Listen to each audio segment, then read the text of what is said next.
Hello hi जय श्री जगन्नाथ। मु मधुस्मिता स्वागत करुच्ची आपण को मोर गोटे मिनी ब्लॉग को। प्रतिदिन परी आज मो ब्रह्म मुहूर्त उठी लगी पड़ी मोर योगा और एक्सरसाइज रे। योगा और एक्सरसाइज कर सारिबा परे सब बेले मु चेष्टा करे गोटे हेल्दी ब्रेकफास्ट नबा पई। गोटे कथा जानिचंती मते समस्ते पचारंती तुमे एते हेल्दी आउ एते स्लिम केमिति, तार गोटे राज अछि।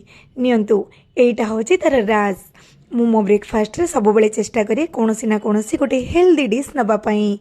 तार प्रक्रिया मु आपन को एबे कहूची। यह हेउची वेजिटेबल सलाड।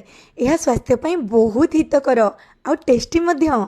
एथिरे आपण नै परिबे गाजर, ब्रोकली, बीन्स, ग्रीन मटर, बेबी कॉर्न, स्वीट कॉर्न, अल्प किछि पियाज आउ ब्लैक पेपर, स्वाद अनुजाई अल्प टिके लुण, 100 ग्राम पनीर एवं हाफ चमच ऑलिव ऑयल को लेकिन परिवार भल भाव गुड़े दे कड़े रे हल्का टिके फ्राए करेंगे।